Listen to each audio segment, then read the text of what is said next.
This is the Grand Marshal, Mikey Spandex, and you are watching or listening, depends on where you're at, the OTS Project.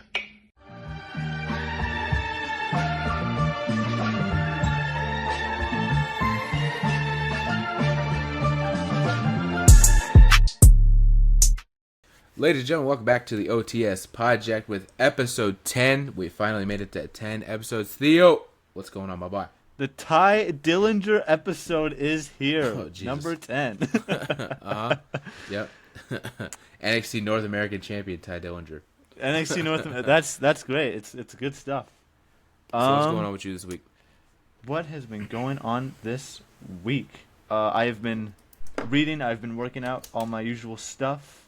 I've been rewatching Andor. I finally decided to rewatch it after the season 2 trailer dropped, and I've been enjoying it a lot more so far than last time watching it. It got me very emotional, as I did text you earlier on this week about me getting emotional about it.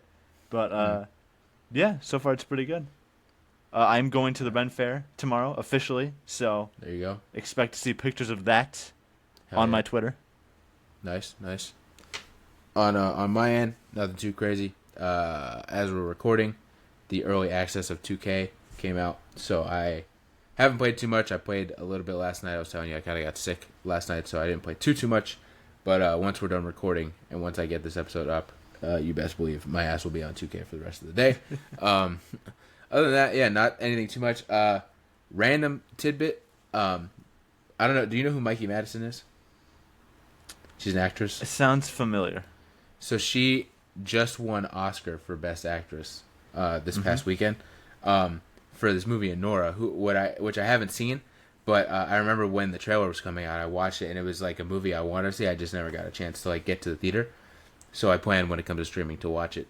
Which that also won Best Picture as well. But I've known her because she was in Scream in like the 2022 reboot. She was in Scream.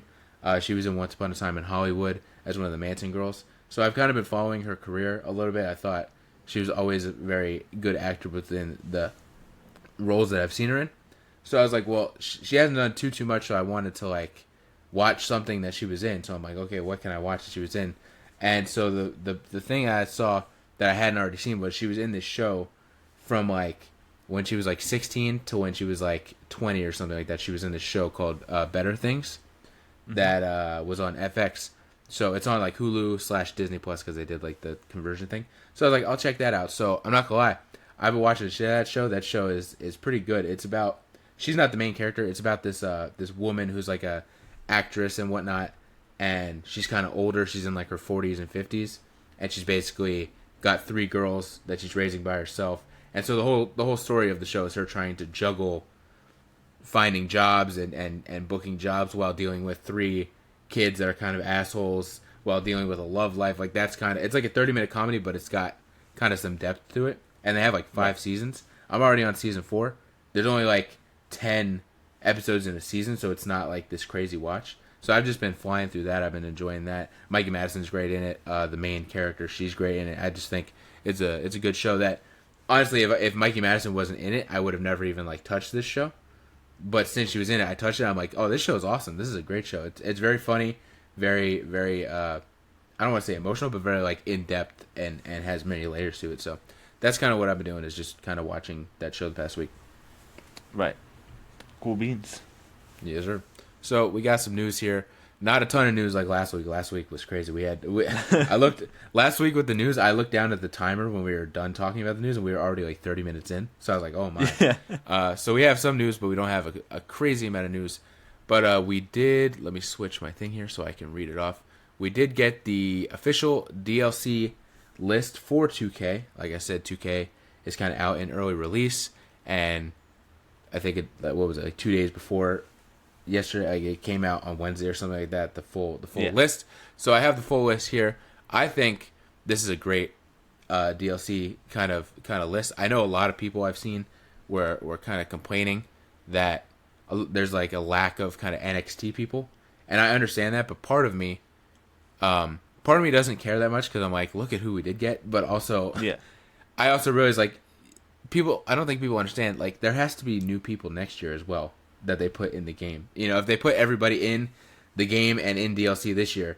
Then come around next year, there's gonna be like 1 or 2 new additions. You know what I'm saying? So, Right. Carmen Petrovic not being in the game, sure she should have been in the game, but at the same time they need her for next year. You know, so the full DLC list, starting with May of 2025, the New Wave Pack features Alex Shelley, Chris Sabin, Julia, Stephanie Vaquer, and a special celebrity guest to be announced.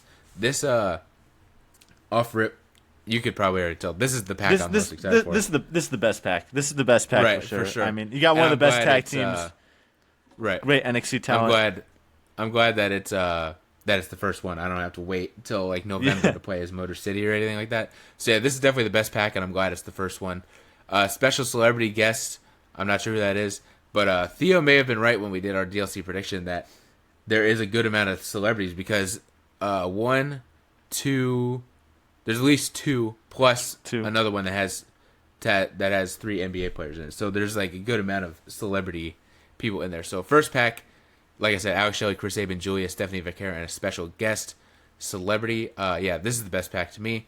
Moving to June 2025, we have the Dunk and Destruction pack featuring Abyss, which is absolutely insane to me. I know Theo, you were never like a TNA guy, so I don't know how much you know about Abyss because I've never heard of Abyss before I saw this picture. Bro, he's Kane but way better.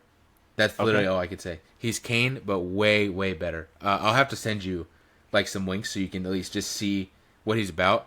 But I know he never came to WWE. He spent pretty much his whole career in TNA, but I know he works as a producer in WWE now. So that's obviously how they were able to kind of get him in there because he's already been working there. And I don't think you remember, but there was during the pandemic there was like some sort of feud that AJ Styles had, and he needed like legal representation, and he brought in this dude Joseph Park. That's Abyss.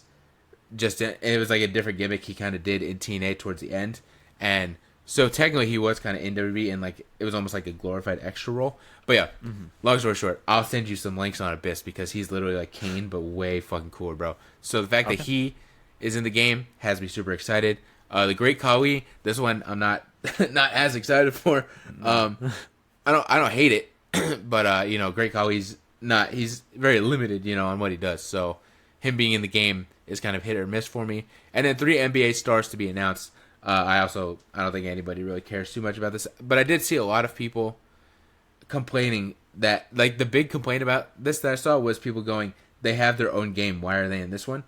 But I'm like, because it's really not that crazy to think about NBA stars in a WWE game that a little kid sees and goes, oh my god, I want this wrestling game that I don't care about now because Tyrese Halliburton is in the game. Makes way so much sense to me. So like the people that are complaining about it, I'm like, guys, this is strictly marketed to like kids and non-WWE fans that love NBA that go, oh my god, I want to play as them and beat them up or beat them up, or beat up John Cena as whoever. So when it comes to who it is, I feel like there was Tyrese Halliburton and I forget the other one, but there was 2 guys that have kind of been on WWE TV in the past year a few times. So I definitely could see that being the case. And then the third one, I feel like let's go for the half court shot here, no pun intended, or all pun intended. Let's just go with Shaq. Let's just put Shaq in the game. I was thinking Shaq was like the first person I actually thought of because he was already like in like the what was it, the Andre the Giant Memorial Battle Royal at WrestleMania or whatever it was. Right. I was also thinking it would be hysterical if they got LeBron James into the pack. I think that would be super awesome. Fucking funny. That would be awesome. I know, like, I've seen the joke that people always say, like, Shaq and Snoop Dogg do not turn down, like, collaborations with anything. So, easy layup here. I could see Shaq being one of those 3 just so that you get 2 current NBA players, but then you get a legend who is, known worldwide, even to non-basketball players, that people might get excited that he's in the pack. So, I feel like, yeah, those 2 active players as well as Shaq might be the 3. Moving to the next pack, July 2025. This is probably my second most hyped pack. Same. The Fearless pack. You got New Jack, which is also fucking insane. That man has literally like attempted murder on people in the ring, and he made it into a WWE video game. It's crazy. And he was so Elias, our friend here of the pod, my kind of tag partner, right before New Jack kind of passed away, he was at Elias's school a lot, and New Jack kind of literally like passed the torch to Elias. So Elias got to know him very well, and Elias was like straight up, this guy is exactly what you think he is, bro. He is one crazy fucking guy. So the fact that he's in there is crazy, but I'm excited for that. We got Jordan Grace, which is a big one that everybody was hoping for. She's officially, this isn't like a TNA crossover because she's officially in WWE now, but yeah, everybody's been hoping that she would be in there. Bull Nakano, that's another one. She's a legend that a lot of people love. The biggest one in this pack, though, obviously, is Penta. That was somebody that we had no clue if he really would make it or not because he debuted so recently, you know? Right. But I guess the fact that they have till July to work on him and work on his, you know, in-game model and his moveset and stuff, it makes it easier. But yeah, the fact that he's in there is crazy. And then yet another special guest celebrity who nobody knows about. And if Theo has his way, it'll be Macaulay Culkin. Fearless Macaulay Culkin. Who else? We have an Attitude Era Superstar Pack in September with D'Lo Brown, Billy Gunn, Road Dogg, Victoria, and Mark Henry. Victoria was somebody, as well as Mark Henry, that I kind of predicted would be in the DLC, just because I knew they had Legends contracts. So this one's nothing too crazy. I know a lot of people were trying to act weird because Billy Gunn is an AEW guy and he's in there, but guess what? He was smart enough to sign a WWE Legends contract that you know, that way he can get both ends of the pie, I guess. And the last pack, November 2025, Saturday Night's Main Event Pack, Jesse Ventura, Mr. Wonderful Paul Orndorff, Tino Santana, Junkyard Dog, and Sid Justice. This one might be my least excited pack just because I'm not like a super old school kind of guy, so I'm not super excited to like Junkyard Dog's probably the person that I'm most excited to use in this pack. But yeah, that's kind of all the... I'm a little more excited for this pack, honestly, just because I feel like I don't know a lot of like early 90s and 80s like stuff like these guys, and so right. I feel like this would be a great way to introduce that to me and also to like a lot of other people, because I feel like that is very much so like its own realm of like WWE, because it's so like much different than what it is now and what it has been for like the past 2-3 decades almost. Right. So I'm a little more excited for it, just to kind of see what these guys are about. So yeah, that's the full DLC list. Moving on to some more news. We got Daredevil, Born Again. It came out. Episode 1 and 2 are out. I thought it was great. I don't know if you've watched it yet. I watched them last night because I knew this was going to be something that we were going to talk about, and I very much so enjoyed it. Yeah, I thought it was great. Spoilers for anyone that hasn't seen it, go see it. But man, that first episode was crazy. Them straight up just killing Foggy off, and Bullseye just like laughing in Matt's face was absolutely insane. So yeah. Don't want to add too much. Bullseye.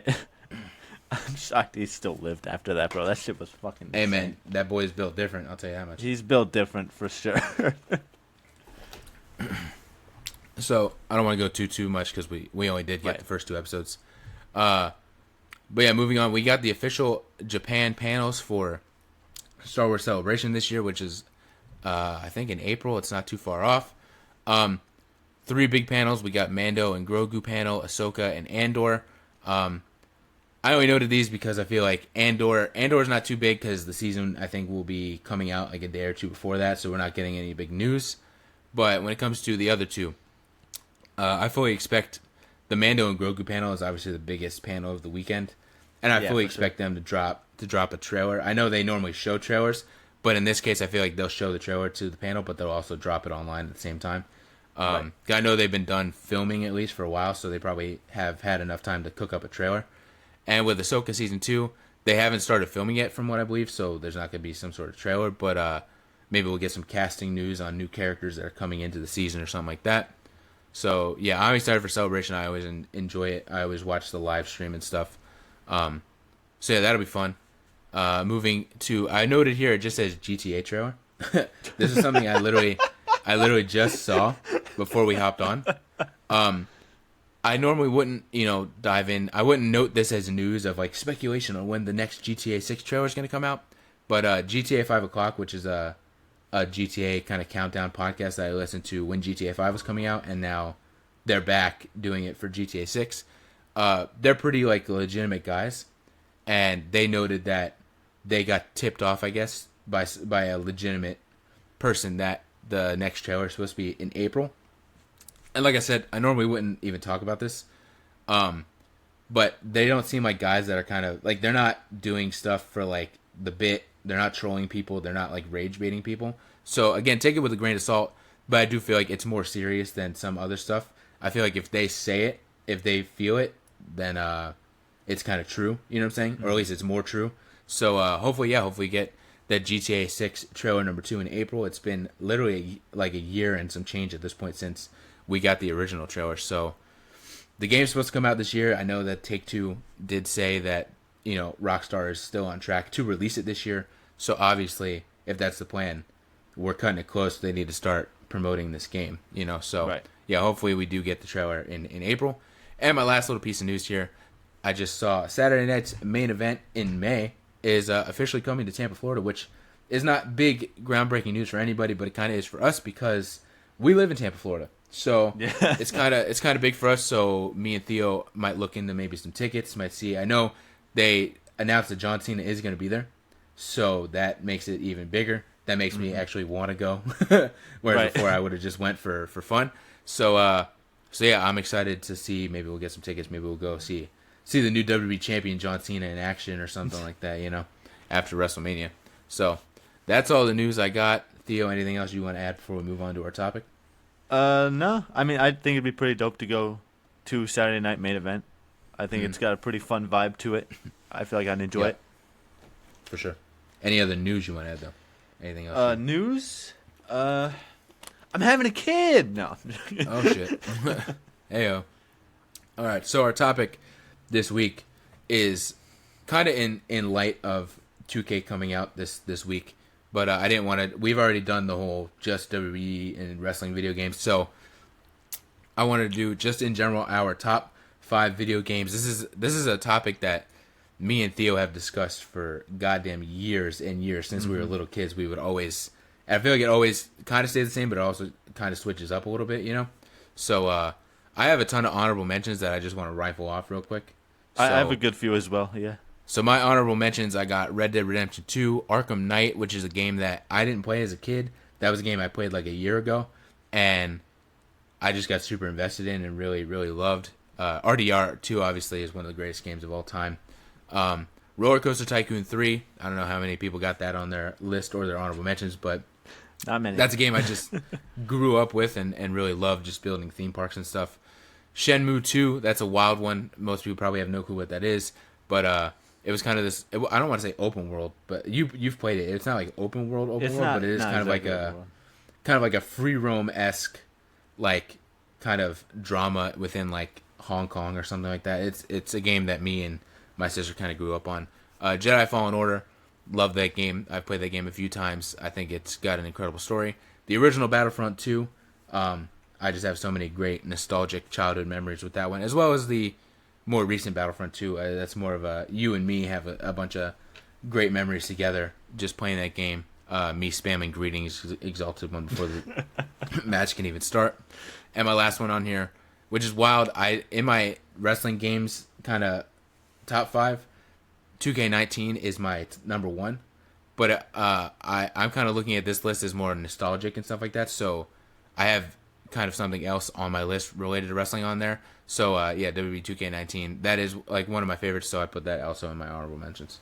My honorable mentions is a little bit shorter. I've got GTA 5 on there. I've got Spider-Man 2018. I've got the entire Metal Gear Solid series, just all of it.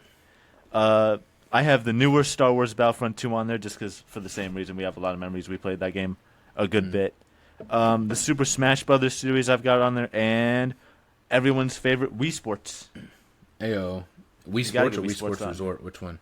Wii Sports, just Okay. the normal one. Yeah. Mine would be Wii Sports Resort. I have more memories just beating your ass in fencing. I remember we were at that random summer house. Dude, that our that family was random renting. fucking beach house or whatever. Yeah. That was. And no one in the damn fencing, nobody could touch me. Whether it was you, Grace, Rachel, I don't think our parents even played, but like, but between the cousins, no one could touch me, bro. I was undefeated in Wii Dude, Sports that Resort beach, fencing. that whole trip was so weird. I don't remember ever leaving that house. I feel like we played that Wii Sports Resort. We fucking played the Smurfs dancing game. You and me would like watch Robot Chicken at like 10, 11 o'clock at night or some shit. And then I think that's also where we watched some Phineas and Ferb. Like, I don't remember anything outside of the house. Everything I remember from that trip was just in the house. I remember we went to Walmart at one point. I remember that. Because I got a Drew McIntyre figure. And we went mini golfing one point. Okay. Other than that. Oh, wait, was yeah, that also the same trip where we went to the beach and that was like on the fucking Atlantic and the waves were like super huge?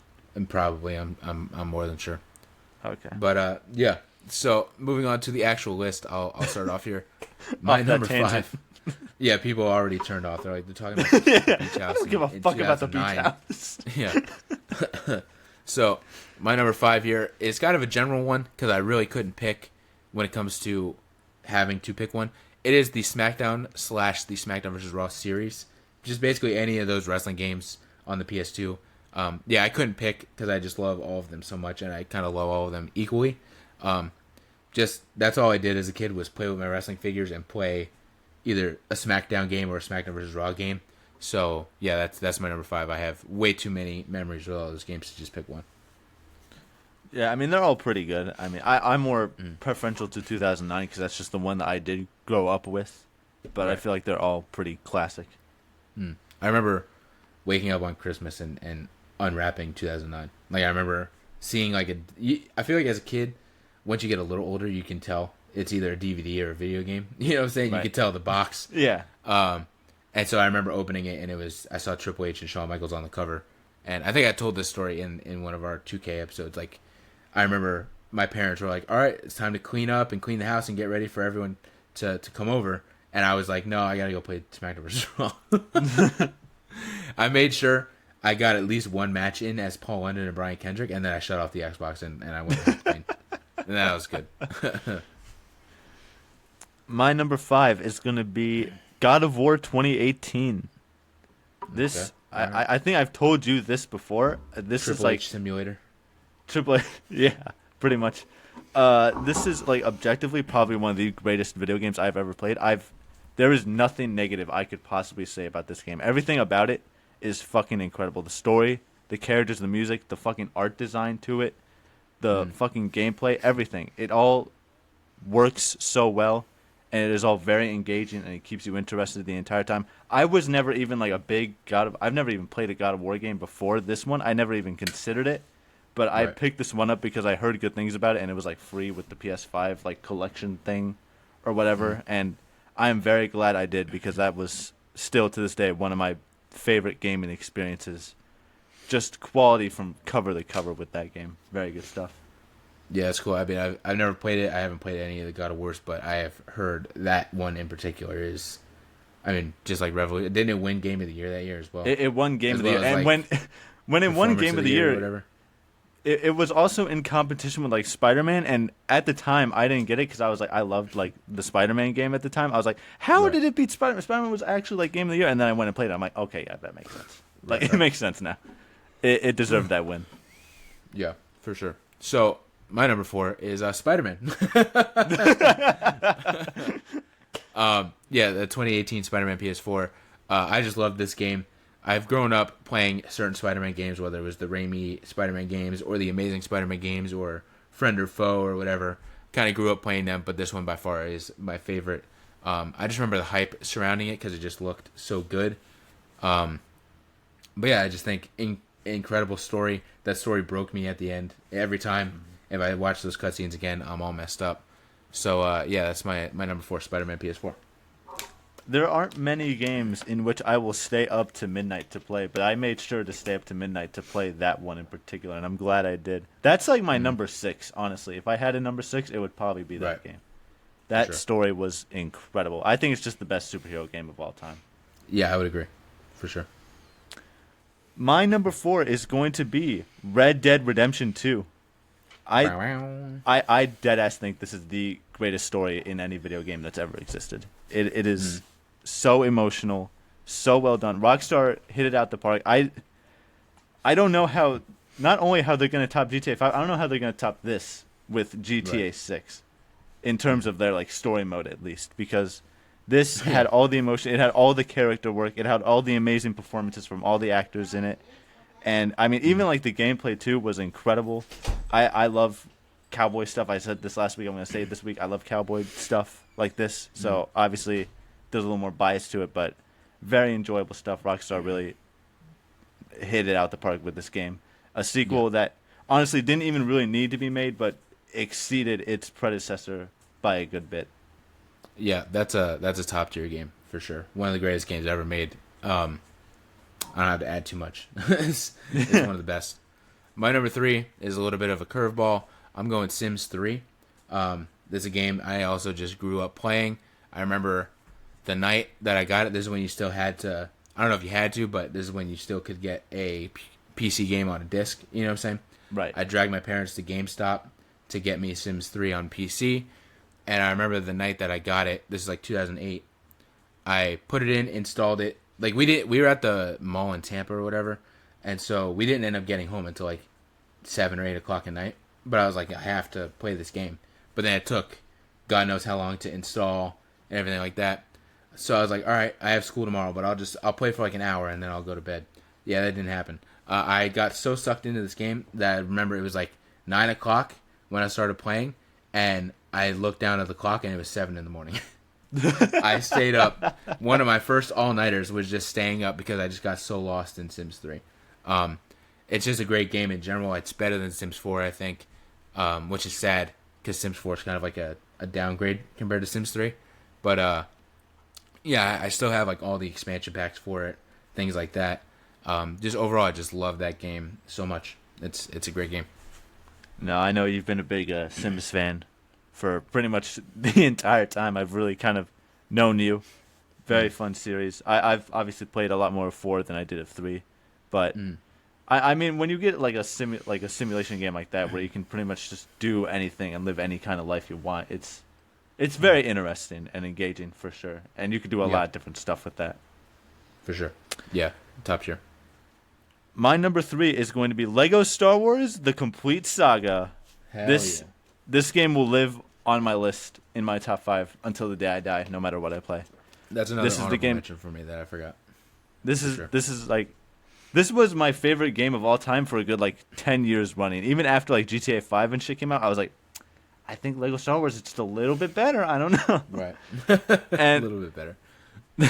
it's the best Lego game. It's the best Star Wars game. It's one of the best games of all time. I can go back to it again today and play it and still have as much fun as I did when I was like 8 years old playing it. It's a classic. It's nostalgia. It's Star Wars. It's Lego. It's everything I love all in one video game. I love it. It's great. Yeah, it's a great game. That's an honorable mention for me that I definitely kind of forgot. Do you just a great remember? game. There was one day you and me were playing this. I think we were playing it on the Wii in like my TV room, like the house TV room or whatever.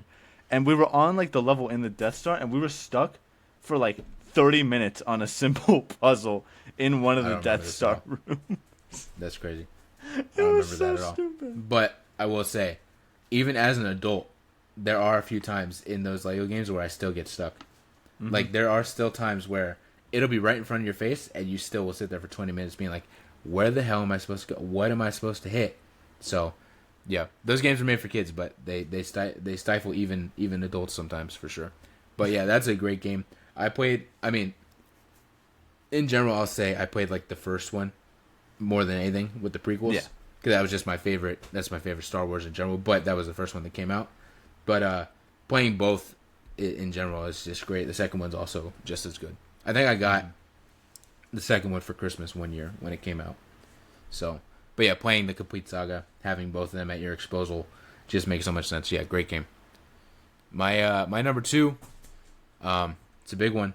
It is Grand Theft Auto 5. I think this game revolutionized gaming. It changed the gaming world, kind of like how Red Dead did. But I feel like GTA 5 did it first. And I feel like they've always made great games, whether it's a GTA 4 or 3 or a first Red Dead. It's always been great games. But for some reason, I think just the immersiveness that GTA 5 brought was different than any other Rockstar game. And I think that's really what revolutionized this game is the fact that you can just it looked great, and the fact that you could just dive into this world and play as Michael, Franklin, or Trevor, or yourself in online, and just literally just disappear into this world of Los Santos is just incredible. I think the story. I know some people don't like the story. I love the story. I think the story is great. When it comes to GTA Online, we have countless memories playing GTA Online over the past over 10 years at this point. So yeah, again, I don't want to glaze it too much, but it's kind of hard to find in general just a better game than GTA 5. So that's my. I mean, it deserves its glaze. It's been around for like over 10 years, as you said, and it's always just kind of been like at the pinnacle of quality that it's been. It's also made it to where GTA 6 now has the fucking highest possible standards going into it. The impossible task of not having to beat this thing. Yeah. Crazy. That's going to be a great challenge for Rockstar for sure, but I feel like they'll be up to the task more than any other studio, honestly. Yeah, I mean, if any studio can top it, I think Rockstar can top it. There's so much depth to these games. There's so much like content, and even just like tiny details I feel like are more existent there than any other game. Like you can notice so many little different things. Like we could play the game today and we could still like find like, oh, that's weird. I never noticed this little thing over here or this little thing over there. And we've been playing the game for over 10 years. For sure. My number 2 is going to be Persona 5. I fucking love this game. This game is so fucking love this game. This is probably my favorite like just singular game of all time. It's a bit of a bitch because it takes like 100 hours to beat, and like there's another edition of the game that has like another 30 hours of content after it, totaling to 130 hours. And I've played through these games multiple times, so there have been a good number of hours I've spent playing this game. Wow. But I mean, everything about it is just so much fucking fun. And usually I fucking hate like turn-based RPGs like this, but this one I feel like I just got so sucked into. I think everything from like the story to the characters to the music to me in a video game can honestly like make or break and add so many extra points to a game. Yeah. Because I feel like that's such an important part of it. And everything kind of culminates very well into this game. And I've had so many hours put into this game. It has to make it onto this list for sure. No, I feel you. I don't know a single thing about this game. I've seen it, but I don't know like any bit of the story or anything like that. But I've heard you say for at least the past like 2 years that you absolutely love that game. So it makes sense. My number 1, anyone that knows me knows what's coming. My number 1 is going to be Saints Row 2. I think this in general, I'm biased, but I think this is just the greatest game of all time. I absolutely love this game. I have way too much memories, way too much nostalgia attached to this game. I've played GTA 5 a lot, but I've played Saints Row 2 way more when it comes to like actually doing the story and stuff like that. For a game that came out, I think it came out like 2007, 2008, something like that. The amount of like in-depth customization and just again the fact similar to GTA 5 where you can just disappear into that world of Stillwater. Like when I go in there, I'm a dude that's leading the Third Street Saints in Stillwater. I'm not Kyle anymore. Like I literally will disappear into that game.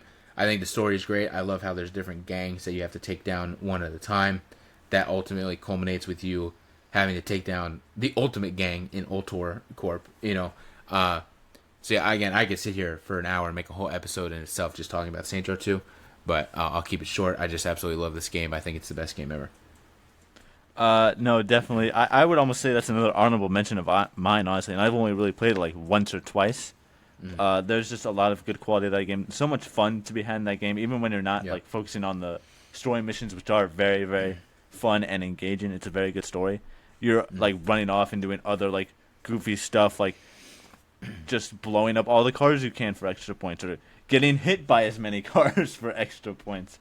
Yeah. So it really is like a almost like more fun version of GTA, in where it adds a lot more. It takes a lot of the core things that GTA does, but then adds a lot of like silly like mini games and fun little things that you can't really get to do in GTA. Right. I think it is definitely worthy of at least an honorable mention in my case, because I've definitely had a lot of fun playing that game after you introduced it to me first. Yeah, I love that game, and I've introduced it to you, my other cousin Logan. Same thing. He was a little kid playing that game. I remember he made like a whole YouTube channel where he wanted to do a Saints Row 2 playthrough, but he didn't have any like camera or anything, so he would take his iPad and he would prop it up on like a desk and then film his TV, and then he would just run around playing around in Stillwater. Yeah, I'll put anybody onto this game. This game, I feel like anybody can just dive into it. It's just that easy to play and that good of a game that anybody could dive in. You don't have to play the first one. You don't have to play 3 or 4. You can literally just go into that game and just play it as is. My number 1 is going to be the entire Kingdom Hearts series. Damn. This is my shit.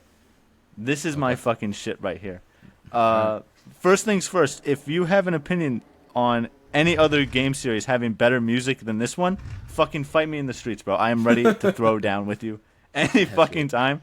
This fucking entire series has some of the most beautiful fucking songs ever fucking composed. You walk away, you say. Dude, it's so fucking... It's that shit that'll really just, like, pump me up, even if I'm at my lowest of lows. I'm there fucking dancing along to that shit. Nice. Or crying along to that shit. There have been so many times where I've beaten these games and then just started, like, getting, like, emotional and crying because it was such a beautiful fucking experience. I mean... dogs fighting back here. Sorry. If anybody can hear that, I got 2 dogs fighting over a toy, apparently. The one dog never wants a toy, but all of a sudden she wants a toy. Yeah. Of course, every time. Right.